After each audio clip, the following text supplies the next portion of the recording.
आप सभी को सुंदर शरद पूर्णिमा की बहुत बहुत बधाई हो। बाबा विश्वनाथ की कृपा आप पर सदा बनी रहे। आ गया शरद पूर्णिमा की रात्रि।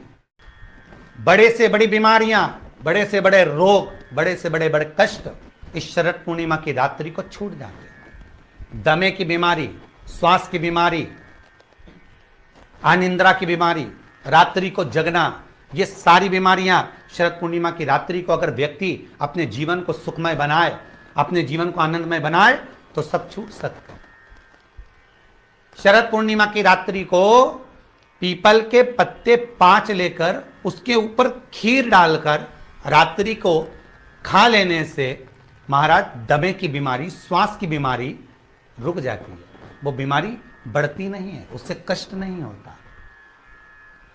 जिन बच्चों के नेत्र कमजोर होते हैं, रोशनी कमजोर होती है, शरद पूर्णिमा के दिन रात्रि को 12 बजे भगवान चंद्रदेव का दर्शन कराइए। 5 से 7 मिनट तक नयन मिलाएं चंद्रदेव के साथ और बाद में एक पीपल के पत्ते पर खीर जो चंद्र के नीचे रखी हुई है उसी खीर को चटा दीजिए। फिर चंद्र का दर्शन कराओ, फिर खीर को चटा दीजिए। महाराज नयन की ज्योति बढ़ती है, नींद नहीं आती तो निंद्रा देवी प्रवेश करती है, निंद्रा अच्छी आती है, आनंदित होता है। महाराज जिस व्यक्ति के शरीर में गांठ पड़ जाती हो, शरीर काला पड़ जाता हो, चट्टे पड़ जाते हो या दांत खाज खुजली हो जाता हो, उसके लिए भी शरद पूर्णिमा की रात्रि को 12 बजे महाराज भगवान चंद्रदेव के लिए 21 दिए जलाए जाते हैं। उस 21 दिए की कालोच एक थाली में इकट्ठी करी जाती है। कालोच को इकट्ठी कर कर शरीर में गाय के घी के साथ में जहां जहां जगह पर चट्टे हैं, गांठ है, वहां लगाया जाता है। उसको 5 या 7 दिन लगाइए। उसके बाद में रोज प्रतिदिन लगाने के आधे घंटे बाद स्नान कर लीजिए, आराम लगना प्रारंभ हो जाता है। महाराज आज शरद पूर्णिमा की रात्रि से लेकर कार्तिक पूर्णिमा की रात्रि के बीच में जो दामोदर भगवान का, कृष्ण का, शिव का मंगल आनंद करेगा, अभिषेक करेगा, पूजन करेगा, स्मरण करेगा, उसके सारे दुख दरिद्र दूर हो जाएंगे। रात्रि को आप बड़े प्रेम से खीर बनाओ, चंद्रदेव की साक्षी में रखो, भोग लगाओ भगवान श्री हरि को। बन सके अगर लक्ष्मी की कमी है, लक्ष्मी नहीं आ रही है, व्यापार नहीं चल रहा है, तकलीफ बहुत ज्यादा है, घर में कष्ट है, कर्जा ज्यादा है, तो एक तांबे के कलश के ऊपर, तांबे के कलश में पानी भरना, कटोरी रखना, उस पर लक्ष्मी जी की मूर्ति रखना। लक्ष्मी जी की मूर्ति नहीं हो तो चांदी का सिक्का रखना। उसके सम्मुख में आप 31 दीपक घी के लंबी बाती के जला देना। महाराज एक एक कमल गट्टा उस 31 दिए के अंदर डाल देना और लक्ष्मी जी का पूजन करना, लक्ष्मी जी का स्मरण करना, खीर का भोग लगाना, पान के पत्ते पर खीर रखना, 5 पत्ते पर खीर का भोग लगाना और माता लक्ष्मी से विनती करना। सुबेरे 4 बजे तक वो रखे रहने देना, सुबह 4 बजे वो उठाना, लक्ष्मी को वापिस तिजोरी में या सिक्का हो तो उसको अलमारी में रख देना।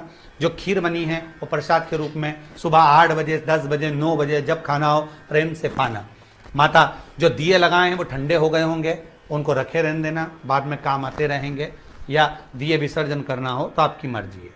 पर वो मट्टी के दिए लगेंगे, आटे के दिए नहीं लगेंगे, मट्टी के दीप लगाना है आपको। 31 घी के दिए लगाना है। लक्ष्मी जी का पूजन करो, कंकु, चावल, हल्दी, मोली से सब तरह से। शरद पूर्णिमा की रात्रि को सुख मिलेगा, आनंद मिलेगा, लक्ष्मी की वृद्धि होगी, कार्य सिद्धि होगी।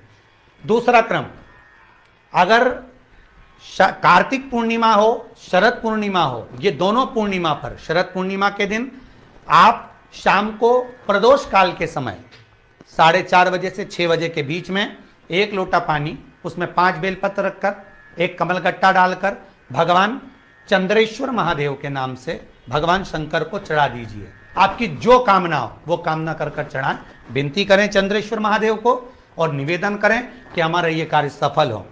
केवल शरद पूर्णिमा के दिन चढ़ाइए, कार्तिक पूर्णिमा तक क्या फल मिलता है हमको जरूर बताइए। आज भी शरद पूर्णिमा की रात्रि को और कार्तिक पूर्णिमा की रात्रि को गर्भवती नारी अपनी नाभि पर यदि चंद्र की दृष्टि पड़वा लेती है तो बच्चा विकलांग पैदा नहीं होता है। गर्भ से जो बालक होगा श्रेष्ठ होगा, विद्वान होगा, चतुर होगा, पढ़ने में होशियार होगा, क्योंकि ये चंद्र की किरणें जब समुद्र में उछाल ला सकती हैं तो आपके जीवन में भी तरक्की ला सकती है, उछाल ला सकती है। इसलिए सभी को हर हर महादेव, जय श्री कृष्णा, जय श्री। कार्तिक पूर्णिमा के बीच में, शरद पूर्णिमा से कार्तिक पूर्णिमा के बीच में प्रयास करना। दुकान नहीं चल रही हो, व्यापार नहीं हो रहा हो, तकलीफें बहुत ज्यादा हो, घर में क्लेश जाता हो, अशांति ज्यादा हो, पैसे नहीं आ रहे हो, 1 रुपया कमा रहे, 1.25 रुपये खर्च हो रहा, बहुत टेंशन है, तो शरद पूर्णिमा से कार्तिक पूर्णिमा तक एक हल्दी और कुंकू ये थोड़ा सा मंदिर में लेकर जाइए। हल्दी और कुंकू जरा जरा सा ले जाओ, अशोक सुंदरी वाली जगह पर पहले शंकर जी पे जल चढ़ा दो, अशोक सुंदरी वाली जगह पे जल चढ़ा दो, और वह हल्दी और कुंकू की एक एक बिंदी अशोक सुंदरी वाली जगह पर अपनी कामना कर कर लगा कर आओ। उसी में से वो हाथ जो तुम्हारा गीला है कंकु हल्दी का, वही हाथ लाओ, घर में प्रवेश करते समय अपनी देहली पर थोड़ा सा लगा दीजिए। शरद पूर्णिमा से कार्तिक पूर्णिमा तक कर कर देखो, उसके बाद में फिर बताना कि मेरा देव अधिदेव महादेव ने तुम्हारी झोली भरी कि ना भरी, भंडार भरा कि नहीं। शरद पूर्णिमा से कार्तिक पूर्णिमा के भीतर 1 महीना, कार्तिक का महीना भगवान शंकर की अविरल भक्ति का महीना है।